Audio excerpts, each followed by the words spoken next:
Hi, wrestling fans. Thanks for clicking the Dreaded D-Rose report. Rob Van Dam beat Jeff Hardy and Mr. Anderson in a three-way match at Tuesday's Impact Wrestling down in Orlando, Florida. By the way, it's airing Thursday, so it's a spoiler, and I probably should have told you ahead of time, but anyway. Anyway, he became the #1 contender for the World Heavyweight Championship. He will face Bobby Roode at Sacrifice. That's going to be taking place May 13th, Orlando, Florida again. Show kicked off with Jeff Hardy and Anderson confronting Roode and staking claims for their title shot. Impact Wrestling General Manager Hulk Hogan appeared and made a match for the #1 contender spot with Jeff Hardy, Anderson, and Van Dam. Kind of the highlight of the show. Kurt Angle stated on Twitter that he's going to be facing AJ Styles at Sacrifice. That this is going to be a rematch from Tuesday's Impact Wrestling taping. WWE Diva, good old Natalya, she got busted open and bloodied at Tuesday's SmackDown taping over in London, which I'm sure we won't be able to see hardly any of that, if any, because WWE know we can't stand blood. We can't take it. Just something happens to us. Anyway, the accident came at a match with AJ Lee, of all things, when AJ took out her frustrations on Natalya and wouldn't stop beating on her in the corner. Paramedics had to come out and check on Natalya before cleaning up the blood off of her and the ring. FCW star Antonio Cesaro, formerly known as Claudio Castagnoli in the independent scenes around here, he's going to be making his WWE TV debut this Friday on SmackDown. It was, of course, taped in London. Cesaro appeared in a backstage segment with Oksana, and she introduces him to Teddy Long as her new boyfriend, or friend anyway.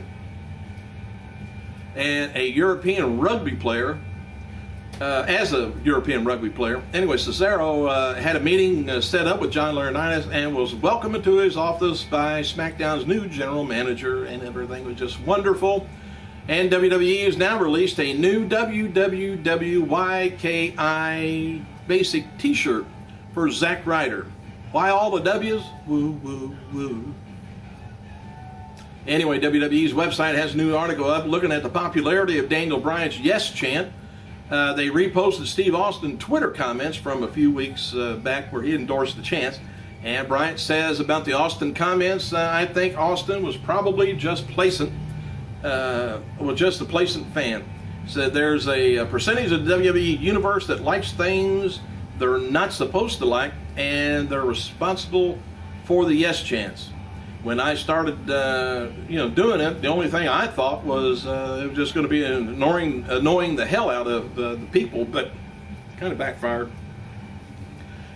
And as noted yesterday, several women wrestlers are receiving tryouts in the for the WWE over the current European tour overseas. Dirt Diva, or Diva Dirt, reports that two other names have been reportedly received tryouts: Danny Brooks and Monica Passeri. Don't know any of them. I mean, any of you people over in Europe, let us know. What are we looking at? What are we waiting on? Scott Steiner, he wrote the following on Twitter about the Lockdown pay-per-view. Him and Hogan and him and the whole TNA is just on edge with each other. He says that the pay-per-view on Sunday had a crowd of 2,500 to 3,000 people. That had a lot of freebies, considering TNA is based out of Nashville, and really bad. Along with a horrible rating on Thursday. It says Hogan, Bischoff, Pritchard are going to stink TNA up. Both Bischoffs got a 0 reaction from their entrances. Hey, you watched Steiner, didn't you? TNA developmental talent and former reality star Jessie Godderz, he won the OVW tag team title down in, Louisville, Kentucky, this past weekend with his partner Rudy Switchblade. Godderz is featured on the new issue, by the way, of Planet Muscle and Exercise and Health magazine. Independent wrestler Devon Nicholson who currently is suing WWE for discrimination, which I've told you about quite a while ago, is upset with Kurt Angle and has an issue challenge. Both is what he wrote in his. This is both what he wrote in the video. It says, "I'm a former National Freestyle Wrestling Champion, National Team Trial winner, Canadian Open winner in grappling, and I am currently the alternate for for Canada in Greco-Roman wrestling. I have defeated all wrestlers, all the continents, top 4 anyway, in Canada, CSI University Championship in 2011. I'm not in university, so I could not compete in those." Anyway, apparently he's choosing Angle up, saying he's better than you, Angle. Fans in attendance Tuesday at SmackDown taping over in London, England, reported that the WWE crews were trying to get the fans to stop chanting yes. And recent as last week, WWE officials were reporting considering David Otunga for the run for the U.S. title. Plans was that the belt be taken off of Santino Marella at WrestleMania 28, and some within the company were surprised that he hadn't lost it yet. He does lose it sometime, and not the belt. Former WWE superstar Vladimir Kozlov is now using the name Alexander Kozlov and will face Jerome DeBanner for the IGF heavyweight title on May 26, Tokyo, Japan. Where is he now? That's where he is.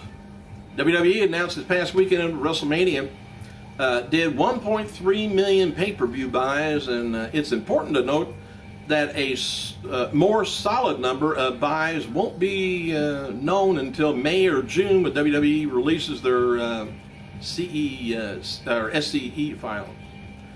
And this is the exact number, or even though the exact number won't be known because of minor adjustments will be made over the course of the year. And it's almost impossible to get a final number for the event just because it happened just a few weeks ago. And as long as it's over 1 million, good going.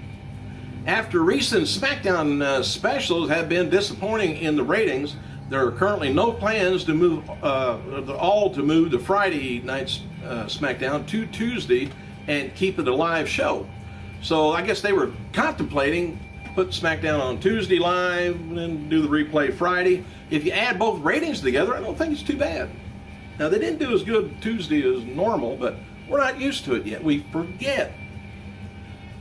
All right, WWE returns to Rupp Center, Lexington, Kentucky, July 28th, at the Broadbent Arena in July 29th, Kentucky. All right, longtime WWE employee Steve Lombardi turns 51 years old, and also the Brooklyn Brawler. PWI Insider reported last week that the Bella Twins are being brought to Europe this week for Raw, but not used on the live events. We know that they're appearing at the WWE.com segments on Monday to set up the Beth Phoenix versus Nikki Bella Diva match. And the Twins are indeed working live events on the tour as they defeated the team of Phoenix and Eve Torres on Tuesday's show in Rome, Italy. And WWE star Ted DiBiase, he's still injured, wrote a new blog on his website, DiBiasePosseParty.com. Please make a note of that.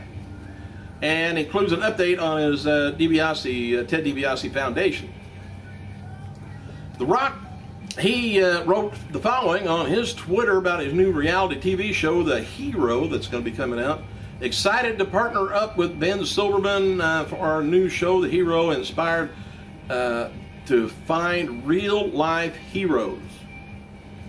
Could be. Maybe this would be an actual reality show without somebody writing out what you're going to be saying.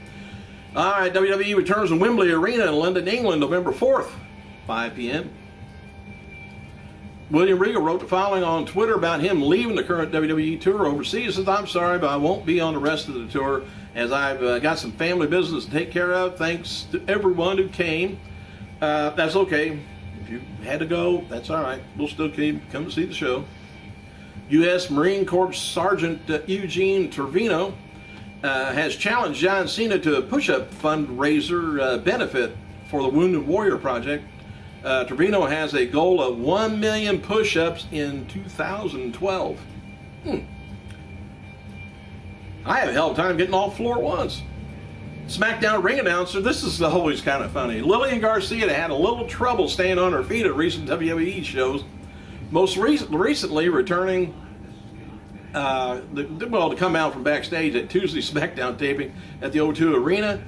On this occasion, Lillian tripped over pyrotechnics equipment and fell to her knees while making her way to the ring for the tapings. WWE released the footage of her misfortunes within hours. They can't wait to do that. They're always picking on her, which features audio by commentator Michael Cole howling with laughter, I guess. And Lily is finding humor in her latest accident. She posted a link on about her video on Twitter. Says, London Bridge is falling down. No, actually I'm falling down. Tripped and fell over my entrance tonight on SmackDown, LOL. WWE says Lillian just can't seem to catch a break. So that's her third embarrassing incident in weeks, similar to Tuesday's mishap where Lillian suffered a wardrobe malfunction at the March 13th SmackDown taping when her shoe broke and she just about fell. All right, then I think there was another blunder about Cole having a fit about that. John Cena denounced her ring abilities after having erroneously introduced Zack Ryder as Jack Swagger. Impact Wrestling will hold open fight night once per month, as a wrestler not affiliated with TNA will have the opportunity to earn a roster spot too. That's nice.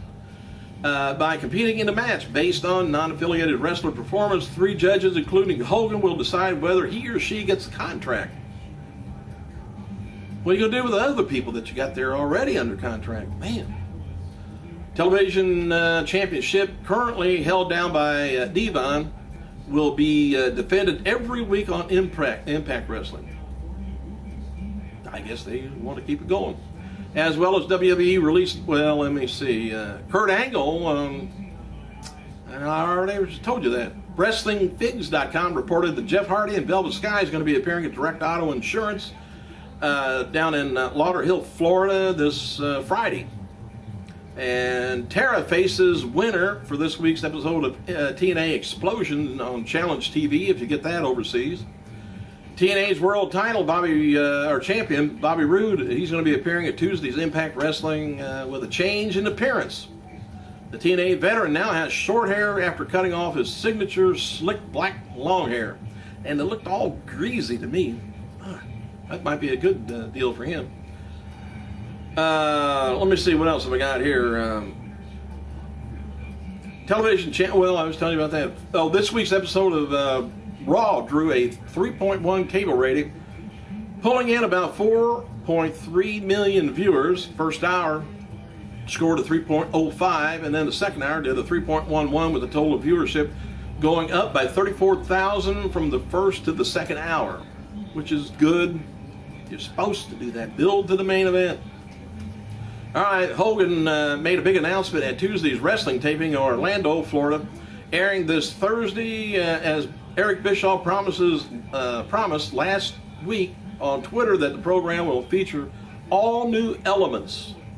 So one of them, I think, is going to be the open fight night. So we'll see what else goes on. Thanks for clicking, you guys. I got to go.